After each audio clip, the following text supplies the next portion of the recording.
evening. When the drum beat changes, the dancers must adjust their steps. Tonight, Kenya moves to the rhythm of fast-changing development shaping the national conversation. From political development and court proceeding to public health concern, educational challenges and economic debates, we bring you these stories making headlines across the country. Welcome to Kings TV. I am David Chenga. Follow us on our social media platform, Facebook at Kings TV, YouTube Kings Fraternity, TikTok Kings TV_13. But first, the headlines. Million Kenya shillings awarded to me is an insult to my fundamental rights and freedoms and a mockery of the Constitution. Gachagua dismisses 50 million shilling allegation, claimed 2 billion shilling political offer. Government unveiled 4.3 trillion alternative budget amid fiscal debate. Police dispersed protesters in Nanyuki over proposed Ebola facility.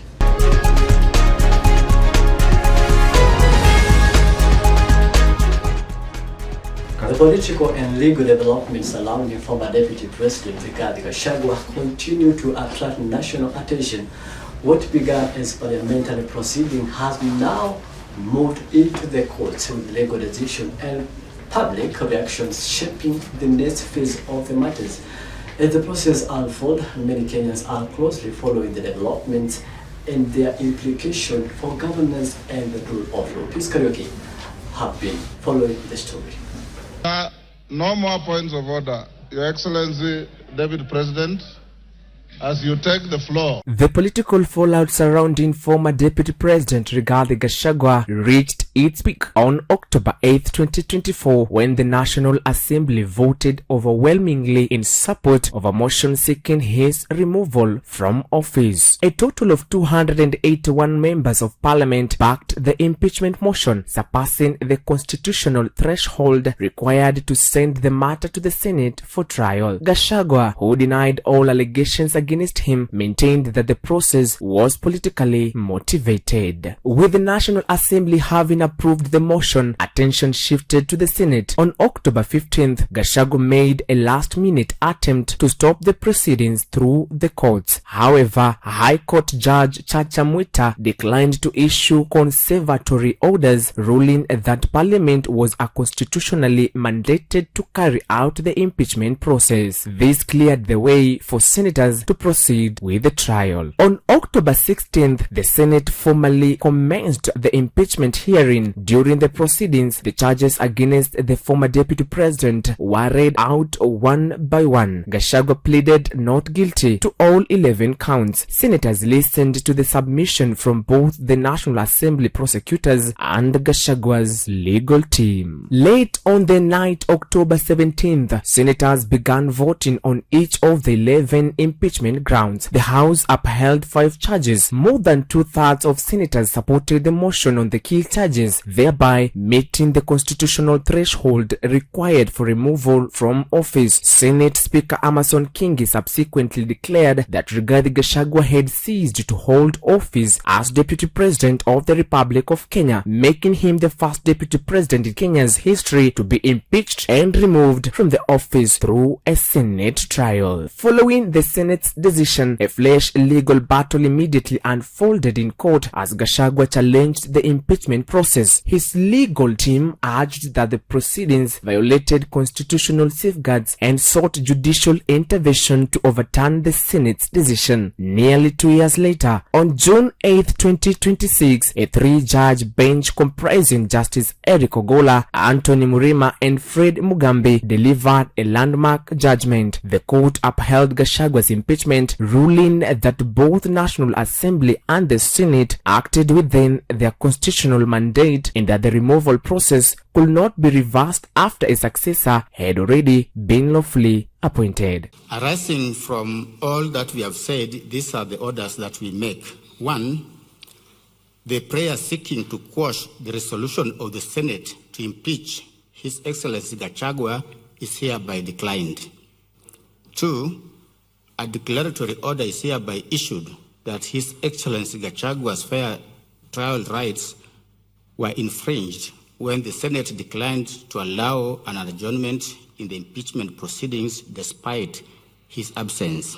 3, a declaratory order is hereby issued affirming the constitutional necessity for Parliament to enact a dedicated statutory framework governing the impeachment of Deputy President under Article 150 of the Constitution. In their final remarks, the judges emphasized that while Parliament has the constitutional authority to impeach a Deputy President, the process must strictly adhere to the principles of fair hearing and due process. The ruling now has since triggered fresh legal and political debate, with the Senate indicating it will appeal the 50 million Kenya shillings compensation award, while Gachagua has also signaled his intention to challenge the decision upholding his impeachment.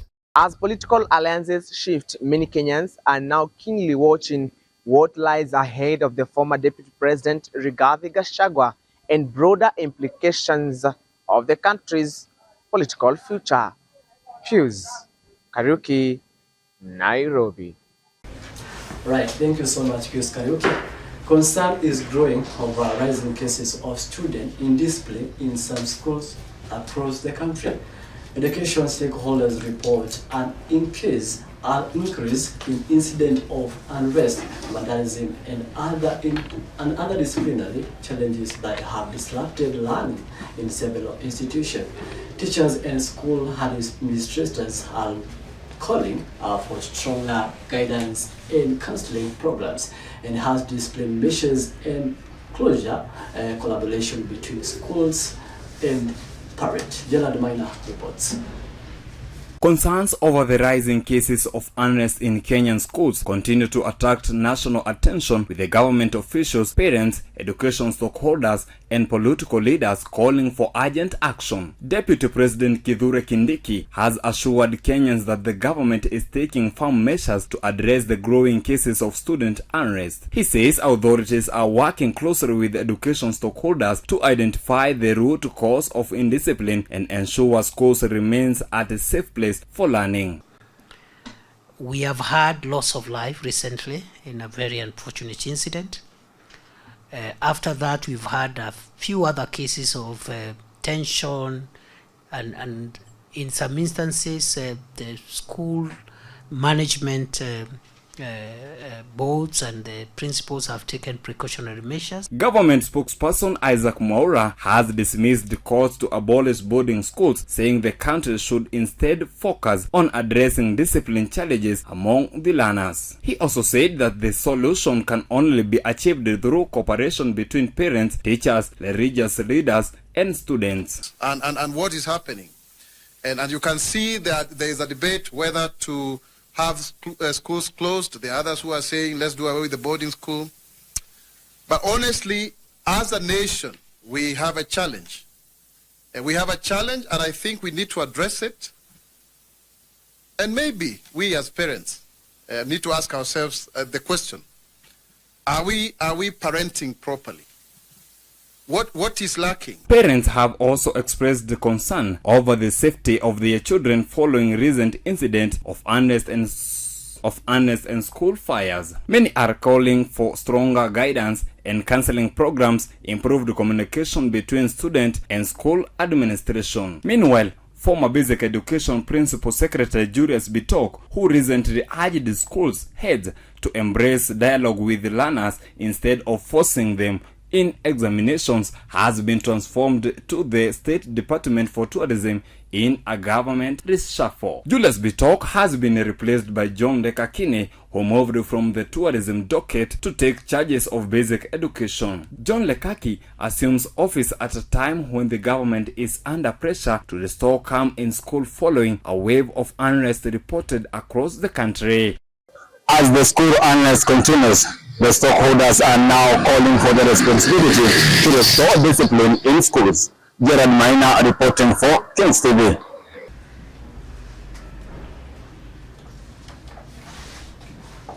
Counties are set to receive a financial boost after the National Treasury allocated 428 billion in equitable shares funding for the new financial year.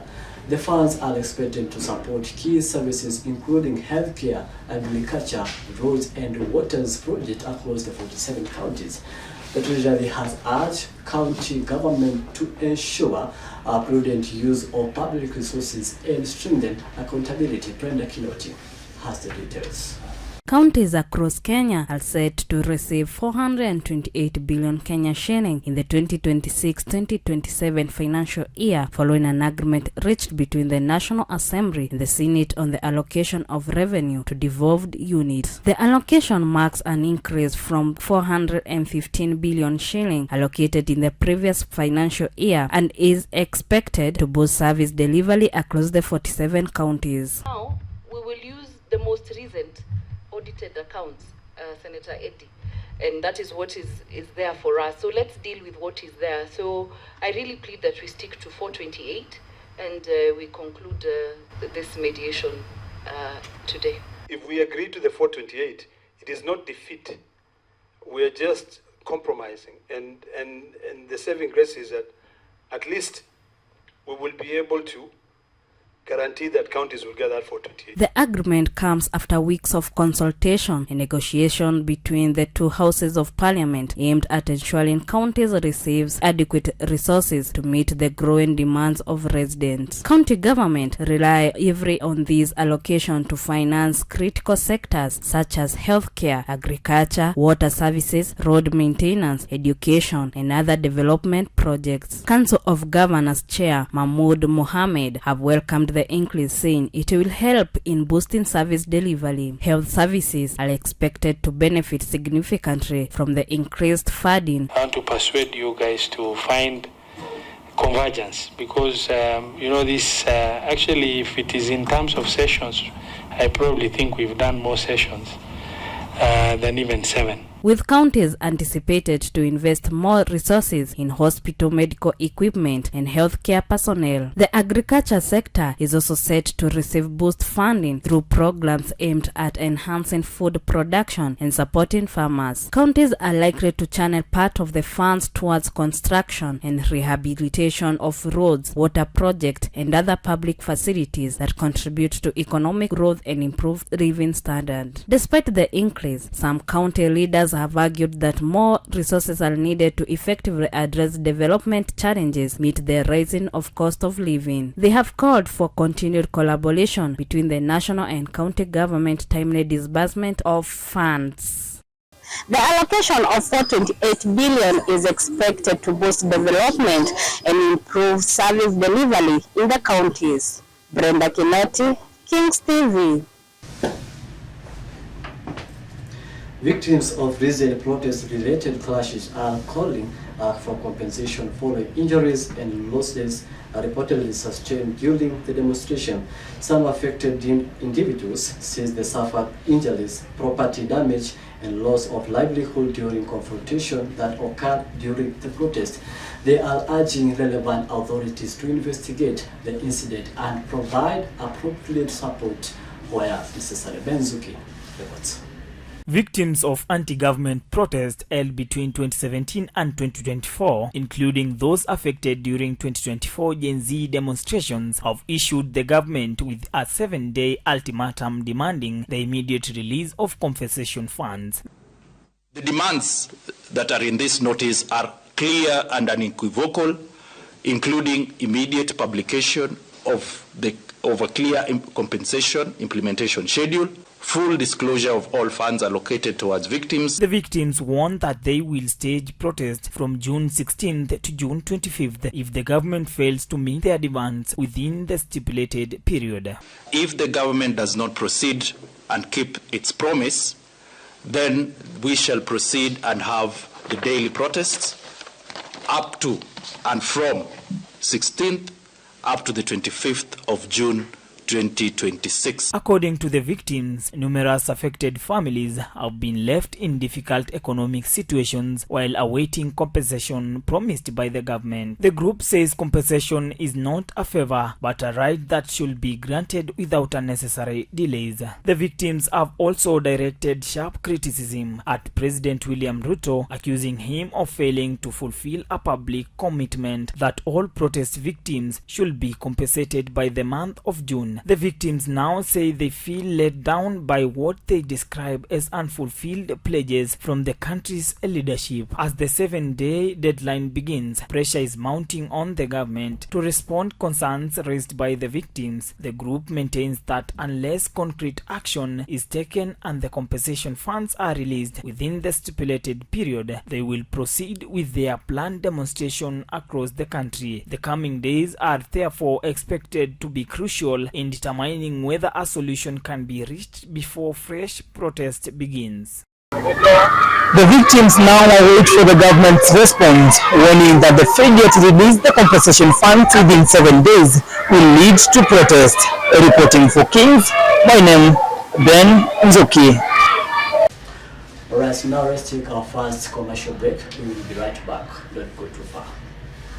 Petans Technical College is a technical college that trains hands-on skills in courses such as hotel and catering, making you an expert in 4-star and 5-star hotels, automotive engineering, where we train with modern vehicles. We offer training in electrical installation and plumbing, as well as CCTV camera installation. Travel the world through our certified assistant caregiver course. Enroll with us today on our Facebook page or visit us at Kiambu, Petans Plaza, and in all our branches. Call us today on 0707 490 390.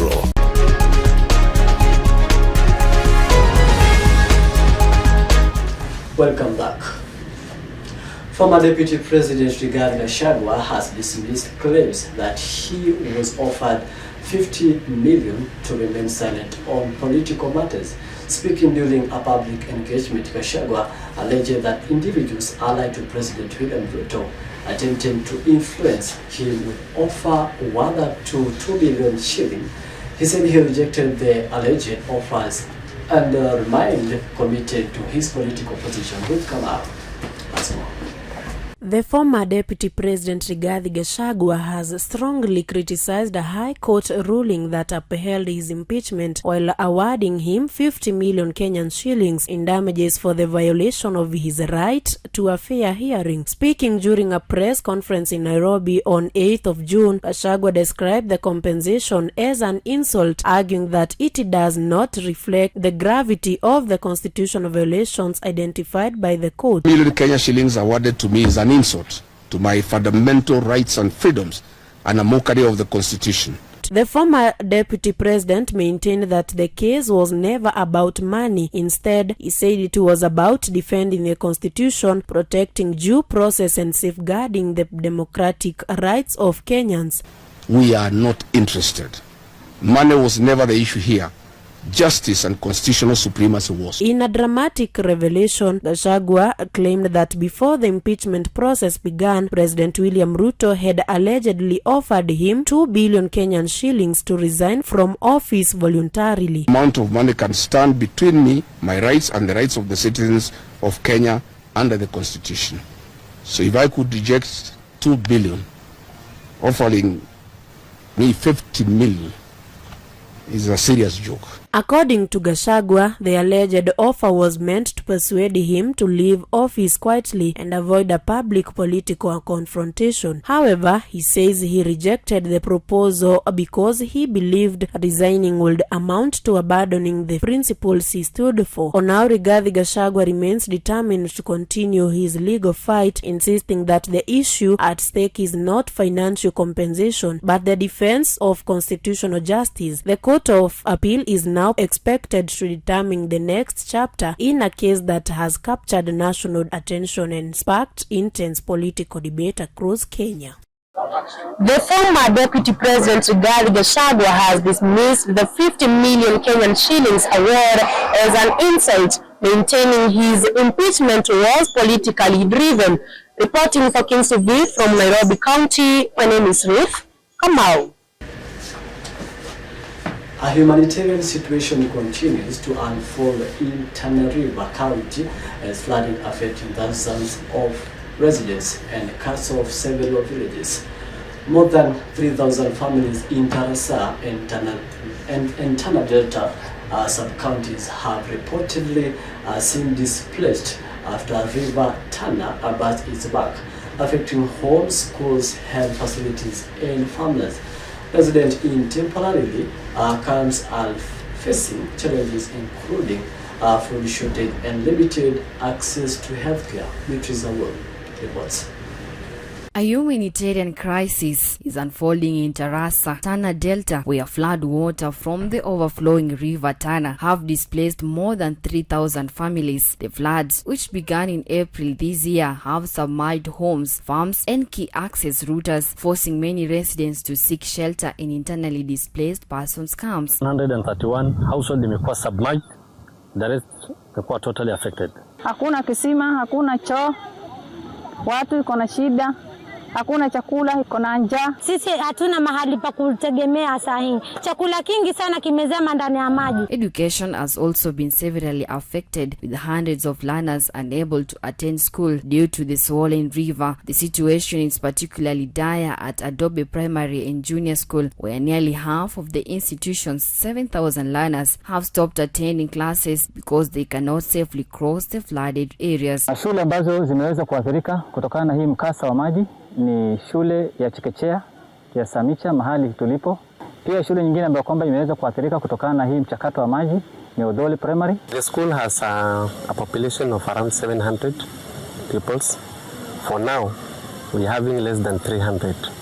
The others have moved to the camp with their parents. According to the Kenya Red Cross response team, the humanitarian situation continues to deliberate as affected families remain stranded in camps after losing both homes and sources of livelihood. Hii chakula watu wengi ndio wanasaidika, kwa hivyo alhamdulillah, maana kesho tunashukuru Mungu amusaidie, atusaidie. Tumeshukuru serikali imetuhamisha, tumeenda kwa kijiji kinaitwa Lazima Modern. Na tulivofika tumeshukuru, tunapata usaidizi kutoka kwa Red Cross. But now more tension arise. After 9th Tuesday, the World Meteorological Organization confirmed what its model have been tracking for weeks. For Kenyans who remember the flood of late 2023 and 2024, the word El Nino is not an abstraction. At least 245 people died, more than 78,000 households were affected, and nearly 46,000 households were displaced as the event tore through the country. 42 of Kenya's 47 counties were touched. Experts estimate an 80% probability that El Niño conditions will emerge in the period between June and August 2026.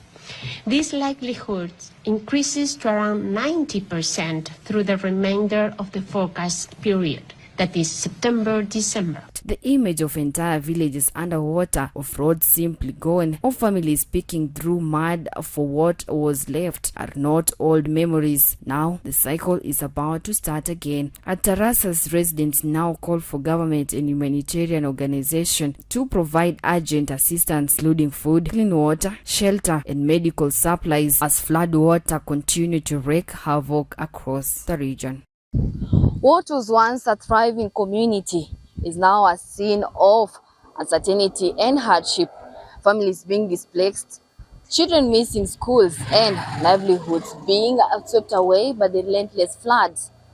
As residents now wait for help and hope, one thing remains clear: the road to recovery for the flood victims in Tarasas will be long and challenging. Reporting Kings TV, my name is Beatrice Awar from Tana. Kenya has heightened Ebola preparedness measures following concerns over cases reported in neighboring counties. Deputy President Kithure Kindiki says the government has strengthened disease surveillance and screening at borders entry point. Health authorities says no Ebola cases have been reported in Kenya and are urging the public to remain vigilant and observe recommended health Let's take a look. Kenya has heightened its Ebola preparedness measures following concerns over an outbreak in the Democratic Republic of Congo, with Deputy President Kithure Kindiki announcing the government's response efforts on Tuesday. The measures are being implemented across the country, particularly at entry points and health facilities, to prevent the possible spread of the disease into Kenya. Panic, but also encouraging them, should one feel of symptoms that are unusual, it's good to look for medical attention, just to make sure that we are all okay. And especially these are Kenyans living in counties along our borders, with the western side of our border, and also those who are within our points of entry, and those also who have contacts with the refugee camps and referral health facilities where these patients could be referred. The move comes amid growing regional concern over the outbreak in the neighboring country and aims to safeguard public health through announced surveillance and emergency response mechanism. Speaking on Tuesday, 9th June at Harambee House Annex in Nairobi, Deputy President Kithure Kindiki said the government is working closely with the Ministry of Health and other relevant agencies to strengthen disease surveillance, improve screening at border points, and ensure rapid response teams are standby. The Ministry of Health has assured us of consistent update so that members of the public can keep knowing what government is doing. We have set aside enough resources to make sure that we manage the situation, and very soon we hope to come out of it. Kindiki noted that although Kenya has not recorded any Ebola cases, the government is taking precautionary measures to protect citizens and residents from any potential threat posed by the outbreak in the DRC. Through the Ministry of Health, is making every effort to make sure that we prevent an occurrence of Ebola in our country. We are doing this in collaboration with our regional and international partners, the WHO, the Africa CDC centers, the US CDC centers, friendly governments, and I must commend the Ministry of Health for the leadership they have shown so far. He said health workers have been placed on high alert, while laboratories and medical facilities have been equipped to detect and manage suspected cases promptly. Public awareness campaigns have also been intensified to educate Kenyans on Ebola symptoms and preventive measures. As concerns over the Ebola outbreak in the Democratic Republic of Congo continues, health authorities are urging Kenyans to stay alert and maintaining good hygiene and report any Ebola symptoms early to prevent the spread of the diseases. Reporting for Kings TV, my name is David Zenga. Tension was reported in parts of Embu County following protests linked to a court ruling in former Deputy President Rigathi Gachagua impeachment case. Residents expressed differing view on the decision, while police were deployed to maintain orders. Business activities were temporarily disrupted in some areas as authorities monitored the situation. Alice Njeni reports. Tension gripped part of Embu County as residents staged protest on Tuesday 9th of June following a court ruling that upheld the impeachment of former Deputy President Rigathi Gachagua. Ni uamuzi ambao ni wa kupotosha. Ni uamuzi ambao umechanganyikiwa. Wakenya wamesema wamechanganyikiwa. The demonstrators who gathered in various parts of Embu town expressed their dissatisfaction with the judgment, claiming that the impeachment process did not reflect the will of the people, chanting slogans and carrying placards. Deputy President Rigathi Gachagua were infringed, and that should have been a reason enough to quash the judgment and the impeachment of our Deputy President. The protest called for justice and accountability, arguing that Gachagua had not been accorded a fair opportunity to defend himself. The protest disturbed transport and business activities for several hours as groups marched through major streets under the watch of security officers. Police maintained a visible residence to remain peaceful during the demonstrations. The ruling delivered by a 3-judge bench marked a significant development in the legal battles surrounding Gachagua's removal from office. Vote yes to impeach Rigathi Gachagua, and we are asking Kenyans wherever they are, tuna request Kenyans popote walipo, all the counties, we initiate the process of recalling all the senators ambao walipiga kura ya kuimpeach Rigathi Gachagua. The former deputy president had challenged the impeachment, citing constitutions and procedural concerns. Political leaders allies to Rigathi have continued to criticize the decisions, while others have welcomed the ruling, saying it affirms the country's legal and democratic institutions. As reactions continues to emerge from different parts of the country, the events in Embu highlights the strong emotion and political divisions that continue to surround the impeachment case, with supporters and critics expressing sharply contrasting views on the court's decision. The public participation ambayo ilifanywa was a real facade. Ilikuwa ni upuzi. Although the court has made its decision on impeachment cases, many Embu residents are still unhappy with the ruling. Some have continued holding demonstrations because they feel the outcome does not match with what they expected. Meanwhile, the authorities is asking residents to remain peaceful and let the law take its case. Alice Njeri, reporting from Kings, Embu. Alright, let's take our second commercial break. We will be right back.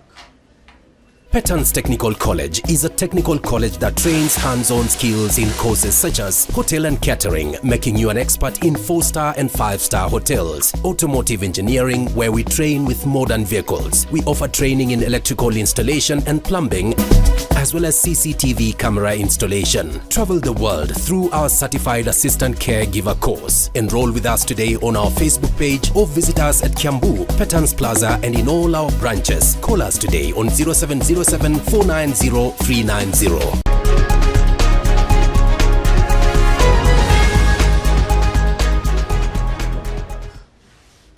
Police in Nanyuki, Laikipia County, dispersed protesters demonstrating against a proposed Ebola quarantine facilities at Laikipia Airbase. Authorities used tear gas to disperse growing as demonstrators called for the conservation of the project. Reports indicate that several people were injured while others were arrested during the incident. Government officials maintain that the facility is intended to support disease control efforts and poses no risk to the public. Residents of Nanyuki once again took to the streets to protest against the proposed US-based Ebola quarantine facility at the Laikipia Airbase. The demonstrations, which happened on 9th June, where the residents went to the street to demand for answers why the facility is built there. Kuna wenye walisema sisi ni goons. We are not goons and we are hatujalipwa. Walisema tumelipwa na hatujalipwa. We are just fighting for our lives. We are fighting for our country. And the only thing we want is Ebola isiweko Nanyuki. Wakitaka weka state ones waeke huko state. Lakini Nanyuki wasituweke. Protesters say they fear hosting the facility because it will bring risk to the facility and to the people surrounding it. The witnesses say the protesters gathered early in the morning, carrying placards and chanting. The demonstrations called for the authorities to provide clear information and also to involve the local community in their decisions about the facility. stupidity. Na kama wataleta hiyo kitu hapa, alafu kukuwe na outbreak, we will be the first people to be affected. Na kama kwenye wanatoka imekuwa outbreak, hata hapa itakuja kukuwa outbreak. So what makes it tofauti, ati you can make the safety ya watu wa USA ikuwe important kuliko safety ya watu wa Laikipia. Whatever is not good for the people of USA is not good for the people of Laikipia. As tension escalated, the police moved in to disperse the crowds, where they fired tear gas, and over 30 protestants were arrested and one person lost his life during the crashes. Mimi nimesikia roho yangu imechafuka sana na hao askari, kwa sababu wamekuja hapa kwa plot, wameturushia tear gas kwa nyumba. Sasa huyo mtoto wangu saa hii amefaint na ameenda na baba yake sijui kwenye ameenda ni wapi. Ni mara ya pili sasa. Huyo mtoto nilienda naye last time January, akaenda akaangaliwa akiwa amemeza hiyo tear gas. Saa hii sasa ni mara ya pili. Mimi nimekosea serikali wapi? The incident has sparked widespread concern and renewed criticisms of the government's handling of the protest. Reports indicate that the construction is still on and medical equipment have arrived at the airbase. The government defends its decision, saying that it will strengthen the country's emergency response system and preparedness for future health threats. The president has also described that the initiative is an important partnership with the United States. Residents in Nanyuki are protesting against the Ebola quarantine facility, which is set to be built at the Laikipia Air Base. These residents are concerned about their public health. Will the government listen to them, or what will be done? Reporting for Kings TV, Kara Wanjiko. Alright, thank you so much, Kara Wanjiko. Former Chief Justice David Maraga has criticized what he described as growing intolerance to dissent following his arrest during a protest near Nairobi National Park. Maraga, who joined environmental activists opposing a proposed development project, was briefly detained alongside other demonstrators as police dispersed the gathering. He described the arrest as an attempt to suppress citizens exercising their constitutional right. Michelle Warrior reports. Former Chief Justice David Maraga was among several activists arrested on Monday 8th June during demonstrations against a proposed parking lot and infrastructure project within Nairobi National Park. Majina naitwa Njeri Mwangi, na kilichosababisha tukuje hapa ni kwamba tumesikia na tunajua ya kwamba wanajenga parking. Wamegawa sehemu ya park 76 acres, ekari 76 wajenge parking. Hata haifai kwa sababu haikuwa na public participation. Hawafai kuiba park kujenga parking, na ndio maana tulikuwa tumekuja hapa kusema hatutaki iendelee, na hata mali wamefika waache tu. The protest took place outside the park's main entrance along Langata Road, where environmentalists and conservation groups gathered to oppose plans that would see part of the protected land used for development. The protesters argued that the project, which involved a parking area capable of accommodating more than 1,000 vehicles, could threaten wildlife habitats and encourage further encroachment into one of the Kenya's most important conservation areas. They carried placards while demanding greater public participation before any development is undertaken. Police used tear gas to disperse the demonstrators before arresting several participants, including Maraga. Tulikuwa tunaandamana tu vizuri, tulikuwa tumeacha hata magari ipite, tulikuwa tunapitana na magari, kila kitu kilikuwa inaendelea sawa.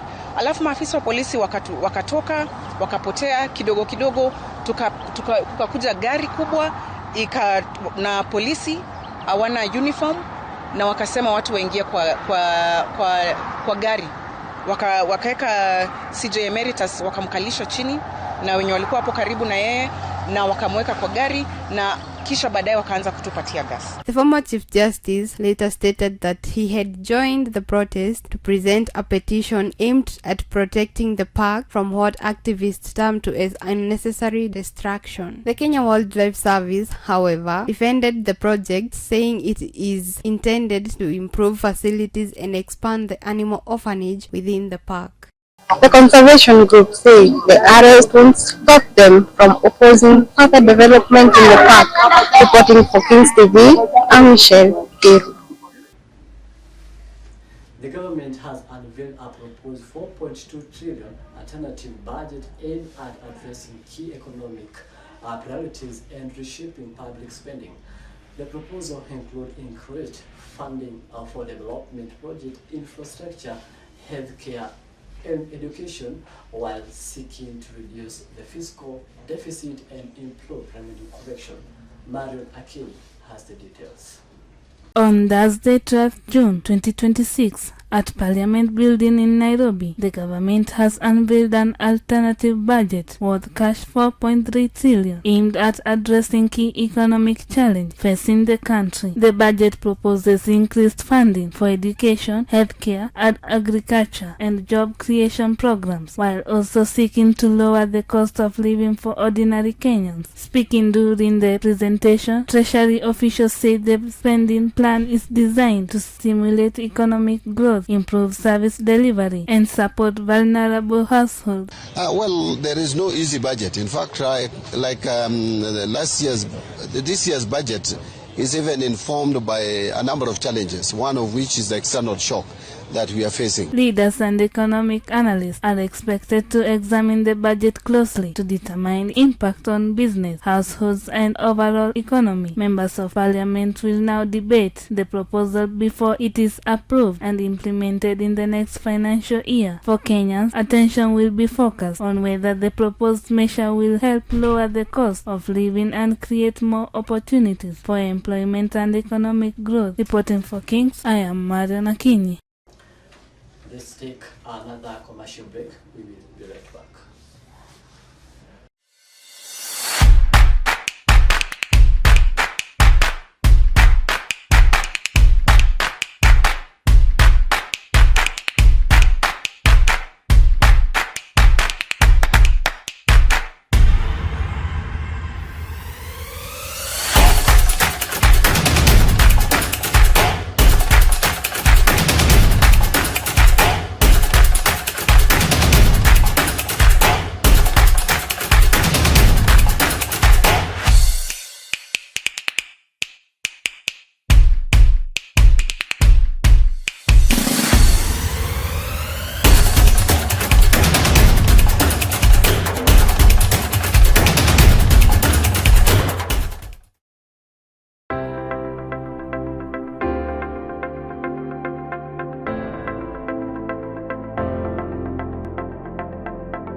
The Finance Bill 2026 continues to generate debate among stakeholders across the country.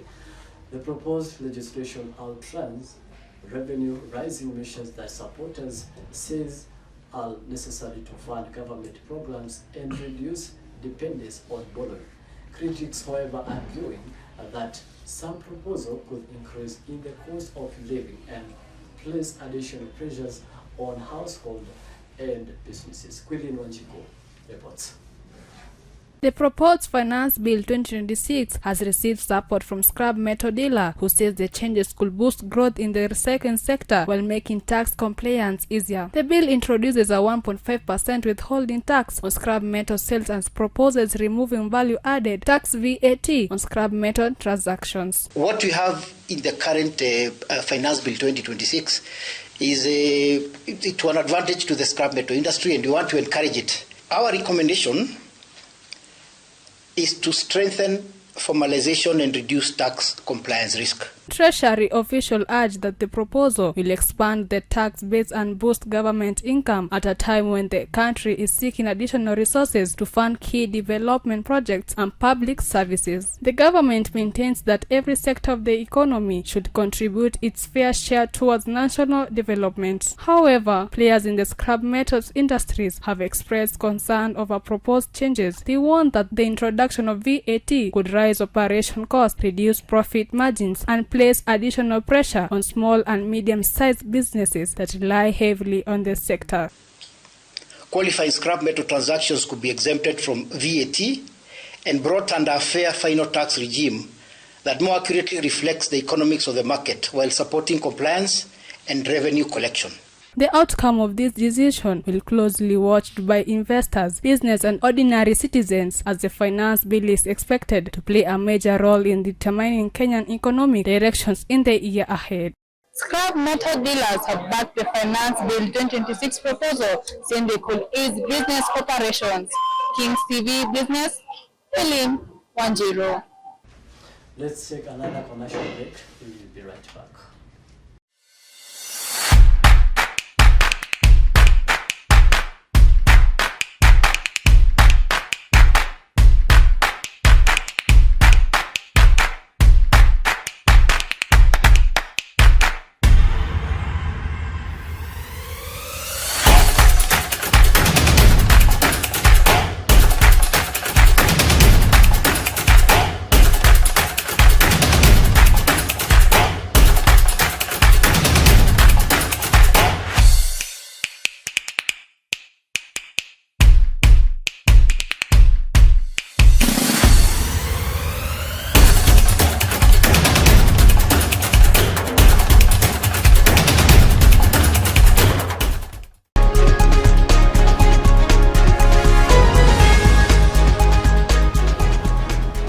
The governing body of the International Criminal Court is reportedly considering the suspension of Chief Prosecutor Karim Khan amid ongoing development within the institution. Reports indicate that the matters relates to administrative and governance issues, although officials' details remain limited. Stephen Karaoke has more. The chief prosecutor of the International Criminal Court, Karim Khan, has been suspended following an investigation into allegations of sexual harassment leveled against him. In an announcement made on Monday, the ICC's governing body confirmed that the decision to suspend Khan will be forwarded to the Assembly of States Parties, the court's oversight and legislative body comprising of 125 member states. The Assembly is expected to deliberate on the matter and vote on Khan's future at the helm of the International Tribunal. The suspension follows a probe into claims of misconduct that have attached significant attention within the international justice community. While the details of the allegation have not been made public in full, the investigation prompted the court's governing body to take an unprecedented step of recommending further action by member states. The suspension follows a probe into claims that have attached significant attention within the international justice community. While the details of the allegation have not been made public in full, the investigation prompted the court's governing body to take the unprecedented step of recommending further action by member states. Karim Khan has strongly denied the accusation, maintaining that he has committed no wrongdoing. In his response, Khan described the suspension as unlawful and procedurally unfair, arguing that the due process has not adequately been followed. The International Criminal Court's Chief Prosecutor Karim Khan has been suspended following an internal investigation into allegation of misconduct. Stephen Karaoke, Kings TV, Nairobi. And that brings us to the end of tonight's bulletin. From politics and public affairs to health education and the economy, the stories continue to shape conversation across the country. Thank you for joining us. Good night and have a pleasant weekend. My name is David Chenga.